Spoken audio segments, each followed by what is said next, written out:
Movie शुरू होती है और हम देखते हैं एक फैमिली को, जिसमें 4 लोग शामिल होते हैं। आदमी कीटा, उसकी बीवी जुनसू, बेटी किजन और बेटा कीवो। वो लोग एक छोटे से बेसमेंट में रह रहे होते हैं। इन लोगों को सरवाइव करने के लिए बहुत मेहनत करनी पड़ती थी क्योंकि इनके फाइनेंशियली हालत बहुत खराब थे और अपना घर चलाने के लिए पिज्जा के बॉक्स बनाने का काम करते थे, मगर घर का खर्चा चलाने के लिए ये काम उनके लिए काफी नहीं था। फिर एक दिन कीवो का दोस्त, जो उसके साथ यूनिवर्सिटी में पढ़ता था, उनके घर पर आता है। वो कीवो को एक पत्थर देता है और कहता है कि मेरे दादा ने ही तुम्हारे लिए भेजा है। आमतौर पर उस पत्थर को बहुत खास समझा जाता था और उसके बारे में ये ख्याल था कि जिसके पास भी वो पत्थर होता है उसे खुशियाँ मिलती हैं और उसके हालात अच्छे हो जाते हैं। कि वो अपने दोस्त को अपनी फाइनेंशियली हालत के बारे में बताता है, जो कि ठीक नहीं है। उसका दोस्त उसे कहता है कि मैं स्टडी के लिए आउट ऑफ कंट्री जा रहा हूँ, जिस लड़की को मैं ट्यूशन पढ़ाता था तुम उसे इंग्लिश पढ़ा दो। जिस पर कीवो कहता है कि मैं तो कॉलेज जाता नहीं और वो लोग मुझे काम नहीं देंगे। उसका दोस्त कहता है तुम्हारे लिए मैं सिफारिश कर दूंगा, बस अपनी बहन से एक फेक डिग्री बनवा लो। कीवो की बहन आर्टिस्टिक होती है और वो उसके लिए डिग्री बना देती है। फिर कीवो उस जगह पर चला जाता है जहाँ उसने ट्यूशन देनी होती है। वो घर काफी बड़ा और काफी खूबसूरत होता है और वो फैमिली काफी रिच होती है और फैमिली का नाम पार्क फैमिली होता है। इस फैमिली में भी 4 लोग होते हैं, हस्बैंड वाइफ और उनके 2 बच्चे, एक बेटा और एक बेटी। बेटी वो जिसका नाम दहाई होता है, जिसे ट्यूशन पढ़ाना होता है। वहाँ पर एक मेड भी होती है जो काफी अरसे से वहाँ पर काम कर रही होती है। कीवो एक डेमो क्लास देता है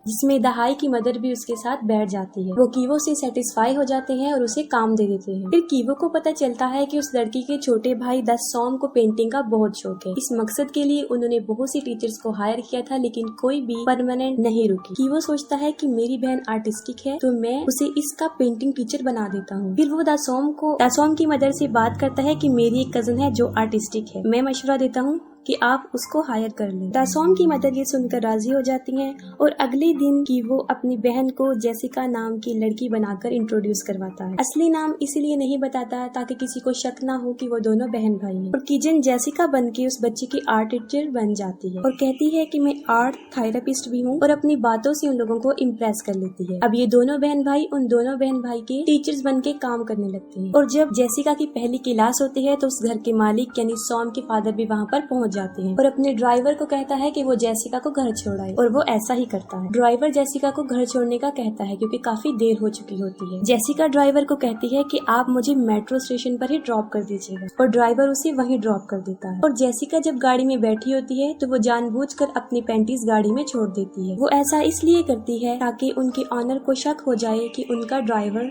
सही नहीं है। और जब उनके ऑनर को वो पैंटीज मिलती है, उन्हें शक हो जाता है कि हमारे ड्राइवर और हमारे बेटे की आर्ट टीचर के दरमियान कुछ चल रहा है और ये वो अपनी बीवी से डिस्कस करता है। फिर उसकी बीवी जेसिका से उस रात की बात पूछती है जब ड्राइवर ने उसे ड्रॉप किया है, जिस पर वो कहती है कि मैं घर की बजाय मेट्रो स्टेशन पर उतर गई थी, जिस पर घर की ऑनर सेटिस्फाइड हो जाती है और वो जेसिका को जाने का कहती है और इसके बाद वो अपने ड्राइवर को नौकरी से निकाल देते हैं। जेसिका ने ये सब इसलिए किया होता है क्योंकि वो ड्राइवर की जगह पर अपने फादर को लाना चाहती है। फिर वो उन लोगों को सजेस्ट करती है कि मेरे फादर के भाई के ड्राइवर हैं जो काफी अच्छे ड्राइवर हैं, आप उन्हें रख लें। और फिर वो अपने फादर को फादर के भाई का ड्राइवर कहकर इंट्रोड्यूस करवाती है। उसके फादर को भी नौकरी मिल जाती है और वो तीनों बाप बेटी बेटा वहाँ पर नौकरी करना शुरू कर देते हैं। वो लोग बहुत अनजान बन के काम कर रहे होते हैं ताकि उनके ऑनर्स को शक ना हो कि वो दोनों बहन भाई और वो उनके फादर हैं। फिर हम देखते हैं कि कीवो जब दहाई को ट्यूशन पढ़ा रहा होता है तो वो एक दूसरे को पसंद करने लगते हैं। अब कीवो और किजन अपनी मदर को भी उस घर में काम दिलवाना चाहते हैं और इस मकसद के लिए उन्हें उस मेड को वहाँ से निकलवाना था, जो कि इतना आसान नहीं था। वो एक प्लान सोचते हैं। पीच के ऊपर जो पाउडर होता है उससे किसी भी इंसान को एलर्जी हो सकती है और वो ऐसा ही करते हैं। जब वो मेड डॉग से खेल रही होती है तो वो पाउडर उस पर गिरा देते हैं, जिससे उसको शदीद एलर्जी हो जाती है और वो हॉस्पिटल चली जाती है। और जब वो हॉस्पिटल होती है तो कीवो के फादर भी वहाँ पर पहुँच जाते हैं। वो एक सेल्फी बनाते हैं जिसमें वो उसे भी कैप्चर कर लेते हैं। फिर वो घर की मालकिन को शॉपिंग पर लेकर जाता है और वहाँ उसे बताता है कि मैंने घर की मेड को हॉस्पिटल में देखा था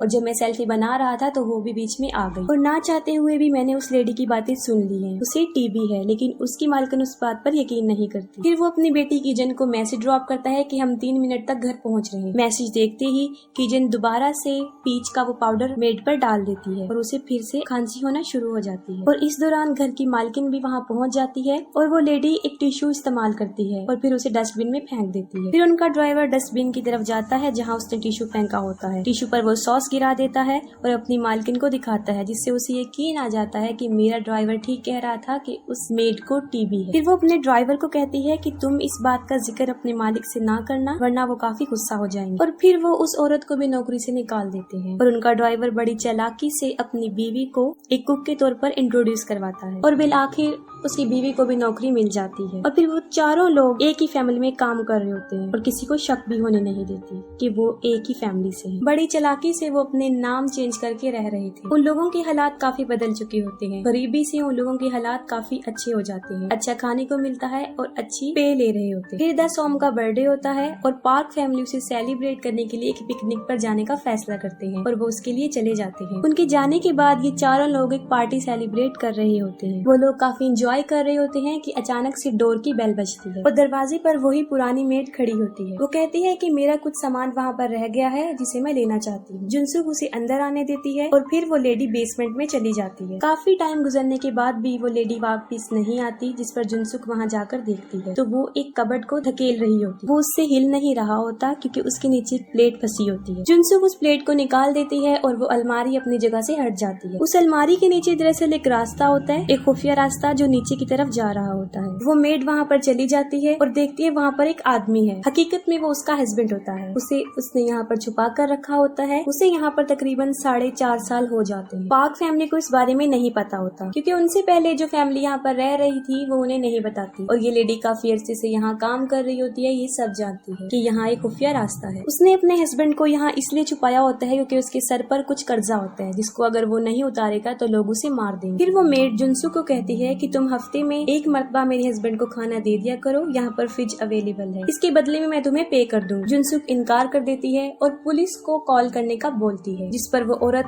काफी मिन्नतें करती है कि वो ऐसा ना करे। और जुनसुक का हस्बैंड बेटा बेटी सीढ़ियों से ये बातें सुन रहे होते हैं। उनमें से किसी का पाँव स्लिप होता है, वो तीनों सामने आकर गिर जाते हैं। ये देखकर वो मेड वीडियो बना लेती है और कि वो कहता है पापा मेरा पाँव, और ये भी वीडियो में रिकॉर्ड हो जाता है। उसे पता चल जाता है कि ये चारों फैमिली है और उन्होंने चालाकी से यहाँ पर नौकरी हासिल की है। ये वीडियो वो घर की मालकिन को सेंड करने का कहती है, जिस पर जुनसुक उसे काफी मिन्नतें कर रही होती है कि वो ऐसा ना करे। वो औरत अपने हस्बैंड को लेकर ऊपर आ जाती है और उन चारों को कहती है कि वो हाथ ऊपर करके खड़े हो जाए। वो चारों खड़े हो जाते हैं और वो उनका भी वीडियो बना लेती है और साथ में उस टेबल की भी जिस पर वो पार्टी कर रहे हो। ये चारों उन दोनों हस्बैंड वाइफ पर हमला कर देते हैं और उनसे मोबाइल लेकर वीडियो को डिलीट कर देते हैं। उन लोगों की आपस में लड़ाई हो रही होती है कि अचानक से टेलीफोन की घंटी बजती है।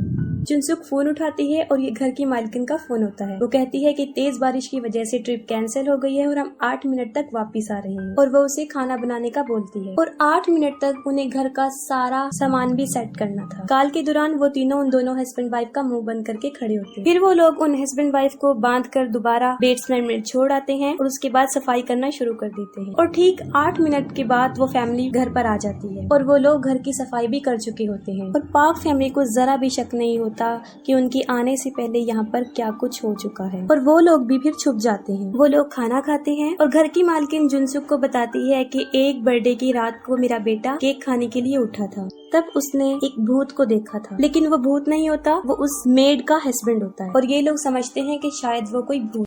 बारिश हो रही होती है और उनका बेटा दासोम कहता है कि आज रात मैं बाहर सोऊंगा, और वो टेंट लेकर बाहर बैठ जाता है। दासोम के मदर और फादर हॉल में ही सोते हैं ताकि सारी रात उसको देख सके। वो दोनों सोफे पर लेटकर बातें कर रहे होते हैं और सोफे के नीचे कीटक, किजन और कीवो छुपे हुए होते हैं। घर का ड्राइवर कीटक होता है और घर का मालिक अपनी वाइफ को बता रहा होता है कि उसके जिस्म में से नागवार किस्म की स्मेल आती है जिसको बर्दाश्त करना नामुमकिन है। वो सच कह रहा होता है क्योंकि जिस जगह पर वो लोग रह रहे होते हैं वो गार्बेज एरिया होता है, लोग वहाँ पर टॉयलेट करते हैं, इस वजह से इस घर के सारे लोगों की जिस्म में, कपड़ों में एक गंदी सी बू आती है। और ये सब बातें वो लोग भी सुन रहे होते हैं। उन्हें बुरा लगता है क्योंकि एक बार दासोम ने ये बात कही थी कि मेरी टीचर में से स्मेल आती है और वैसे हमारे ड्राइवर और मेड में से भी आती है। फिर वो लोग अपना सॉप, अपना टॉवल चेंज करने का सोचते हैं, लेकिन ये उनकी जिस्म की स्मेल नहीं होती बल्कि उस घर की होती है जहाँ पर वो रह रहे होते हैं। और जब वो दोनों सो जाते हैं तो ये सोफे के नीचे से निकल कर अपने घर में, अपने बेसमेंट में आ जाते हैं। बहुत तेज बारिश हो रही होती है और जब वो अपने घर में पहुंचते हैं तो वो देखते हैं कि उनका सारा घर पानी से भर चुका है। घर की खिड़की खुली रहने की वजह से सारा पानी अंदर आ जाता है और अब वो जगह रहने के काबिल नहीं रहे। फिर वो एक जगह जाते हैं जहाँ बहुत से लोग सो रहे होते हैं और वो लोग भी अपनी रात वहीं गुजारते हैं। फिर किजन को घर की मालकिन की कॉल आती है। वो कहती है कि हमारे बेटे की बर्थडे है, आप उसकी टीचर हैं, आपको आना चाहिए जिससे उसे बहुत खुशी हो। और वो कीवो को भी बुला लेती है जो कि उसकी बेटी का टीचर होता है। फिर वो बाजार में शॉपिंग करने जाती है और जब वो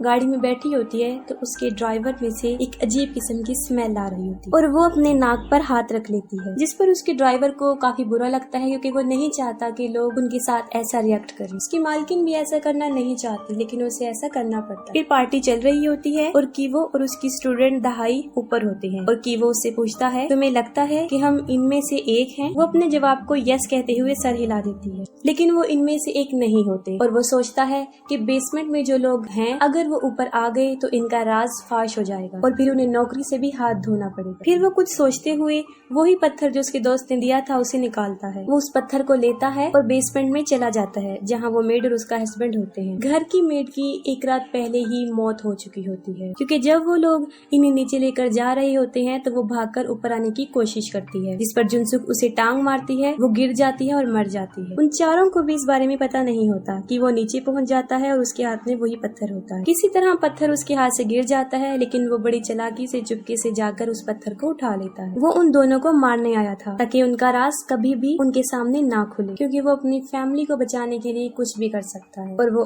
आहिस्ता आहिस्ता करके आगे बढ़ता है। उस मेड का हस्बैंड जो अपने आप को खोल चुका होता है कीवो के गले में रस्सी डालकर उसे घसीटता है और उस रस्सी को एक जगह पर अटका देता है और फिर वो वही पत्थर उठाता है। वो कीवो को पत्थर से मारने लगता है लेकिन नहीं मारता। वो वहाँ से भाग जाता है लेकिन बेसमेंट से गिर जाता है और वापस आकर वो उसे काफी जख्मी कर देता है। फिर वो पार्टी वाली जगह पर पहुँच जाता है। फिर उसकी नजर पड़ती है कीजन पर जो केक लेकर दासोम की तरफ जा रही होती है और वो फौरन उसे पहचान लेता है। वो उस चाकू से कीजन के सीने पर वार करता है जिससे वो काफी जख्मी हो जाती है। कीजन के फादर उसके जख्म को दबाते हैं ताकि खून ज्यादा ना बहे, लेकिन उसका जख्म काफी गहरा होता है। जुनसुक ये देखती है कि उसने मेरी बेटी पर हमला किया है और वो उसकी तरफ बढ़ती है और उन दोनों के दरमियान शदीद लड़ाई हो जाती है और इस लड़ाई में जुनसुक उस आदमी को मार दे। अब घर का ऑनर अपनी चाबी लेना चाहता है जो कि उस मरे हुए आदमी के नीचे पड़ी होती है और वो चाबी जब निकाल रहे होते हैं तो उन्हें काफी स्मेल आती है और वो मुंह पर हाथ रख लेते हैं और जब उनका ड्राइवर उन्हें ऐसा करते हुए देखता है तो उसके चेहरे के तासुरात बदल जाते हैं। वो शदीद गुस्सा था। वो चाकू उठाता है और उस चाकू से मालिक पर वार करता है। कीटक ऐसा इसलिए करता है क्योंकि उनके मालिक को चाबी चाहिए थी ताकि वो अपने बेटे सॉम को हॉस्पिटल लेकर जाए क्योंकि वो बेहोश होता है और दूसरी तरफ उसकी अपनी बेटी भी मर रही होती है